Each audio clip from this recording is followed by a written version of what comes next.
Black Ruby is very similar to Santa Rosa. So if you enjoy Santa Rosa plums, I would strongly encourage you to check out Black Ruby. With only 250 chill hours and a strong, vigorous, upright growth habit, it might be a good fit for a tight location. Hopefully you will enjoy this video today as we get this Black Ruby planted in Zone 8A, Upstate, South Carolina. Join us. Dean Family Acres.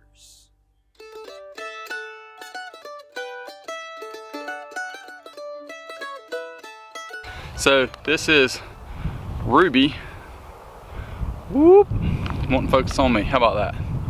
There you go. This is Black Ruby, and this is a plum. We actually got this from Ison's nursery, so this is one of the last things that we're getting in the ground. Definitely encourage it. We're gonna have it linked down below in regards to Ison's. Just great quality plants. My buddy Ronnie from Early Bird Farms SC or Southern Food Junkie. He and I actually took a trip down and we got a few plants and used that gift card that I had. But that's not the only reason I go to Ison's. I've been there before. They do have great quality plants. So here we go. Black Ruby.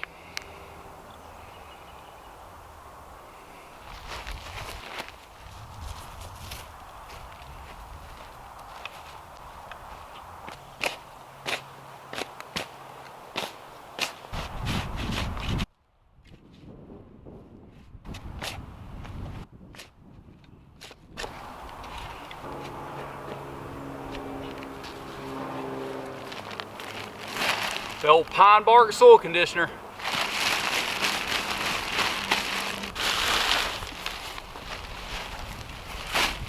And then just a little bit of compost. This has fire ants in it.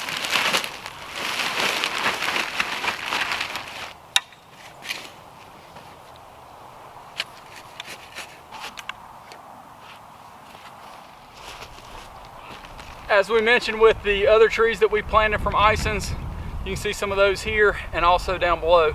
Comes in, if you do order them, they're gonna ship them. They're gonna come packaged well. We actually pick these up. Some of their trees are bare roots, some are not. It just depends on what you're ordering, what you're picking out, and what they have available.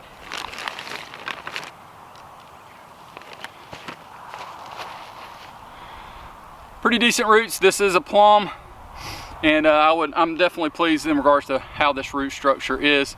It's kind of cool. You can actually see the pit of whatever it was they grew from. It's awesome. Anytime you're planting a bare root tree, you want to pay attention to where the graft is. Graft union is actually right here. So you definitely want to plant below that, and you can kind of look at the soil line and see exactly where it was. You do not want to plant too deep. We're going to plant approximately right in this range. Do try and spread your roots around.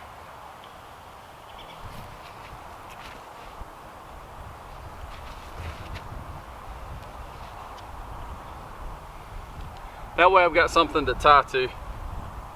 And if you put this in before you put your plant, cover your roots up, you know you're not going to damage your roots.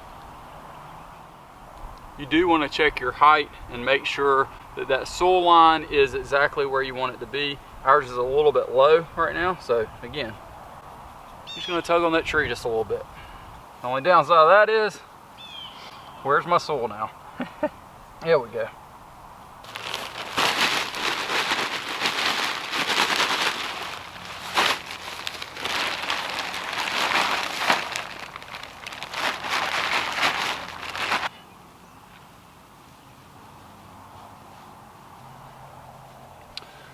All right, now we got that soil level right. I'm gonna go get my watering hose and we'll make sure and water it in real well.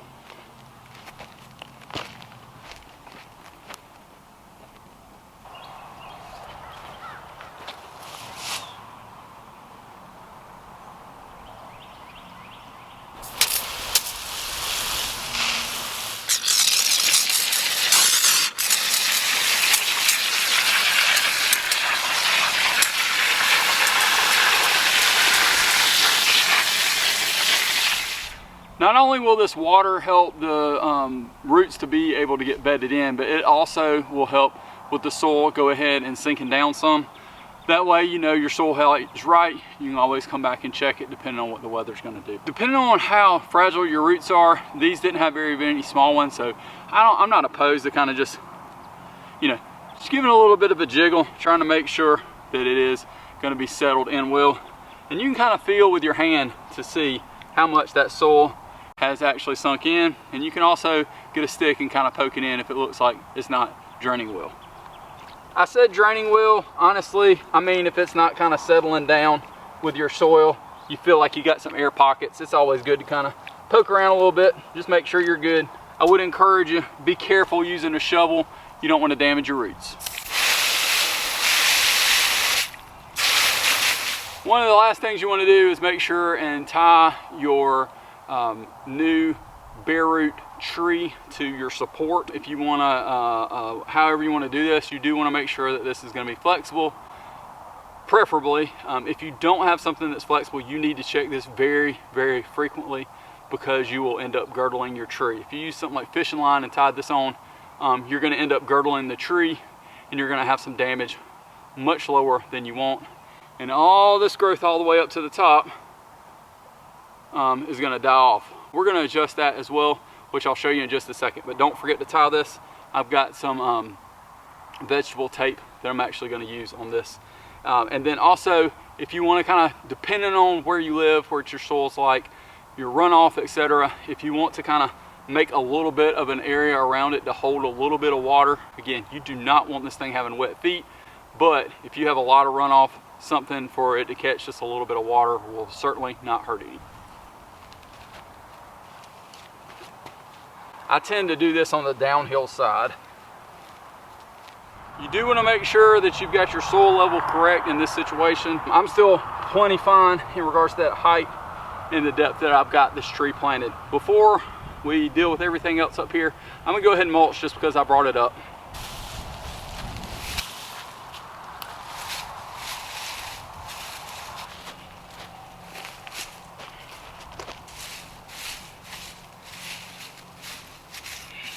So whenever you're gonna mulch, you wanna make sure and mulch all the way around as far out as you feel comfortable, and also do that fairly thick, but don't get too close to the trunk. It can cause some rot.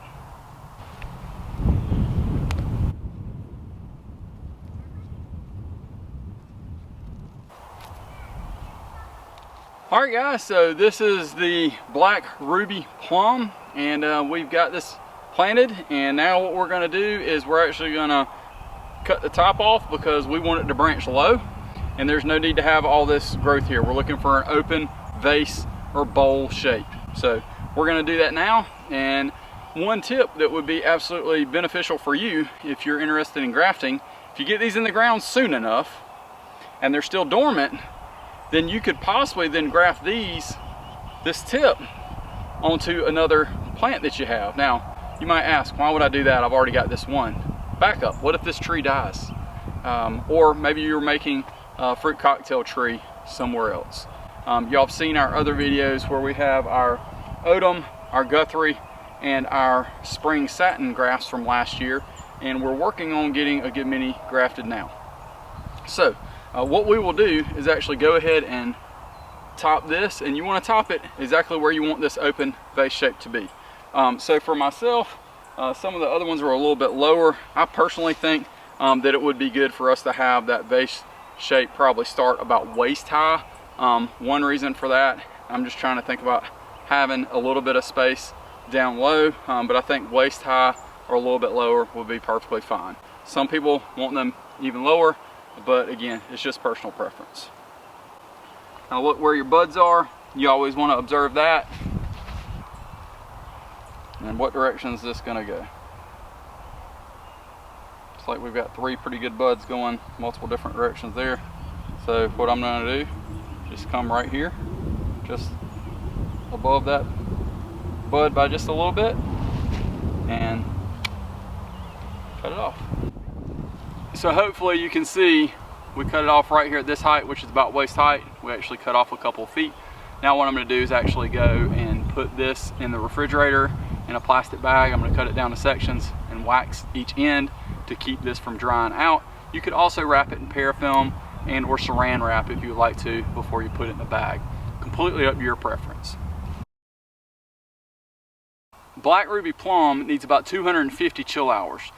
That's a lot lower than where we are here, but hopefully it will be okay. The only risk on some of these lower chill hour fruits is that those late frosts might get them. If they do, they do. We still get to enjoy the blooms.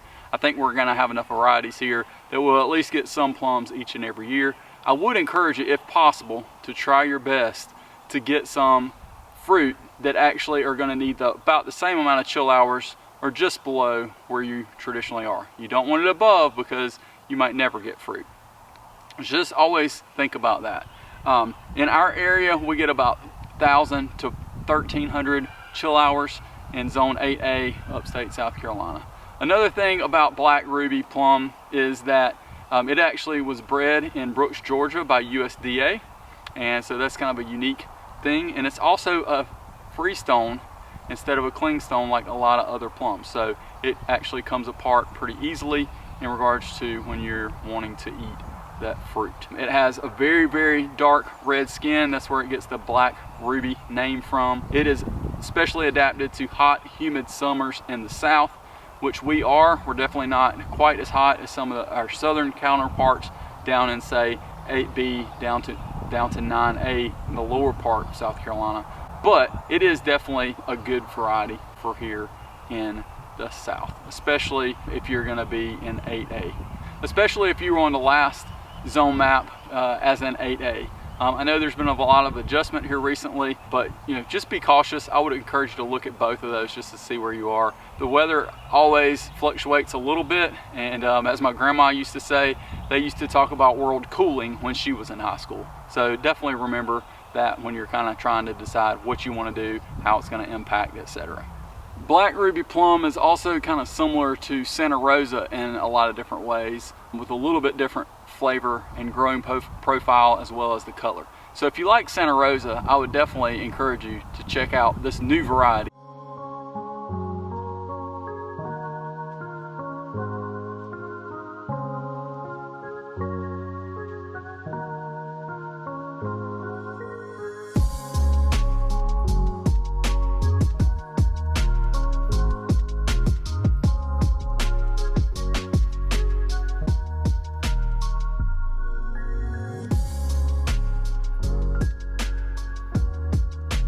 Plates of barbecue here with the man, the myth, the legend, Ronnie, from multiple different levels, but we're going to go with Southern Food Junkie today. So hopefully we get to enjoy our meal.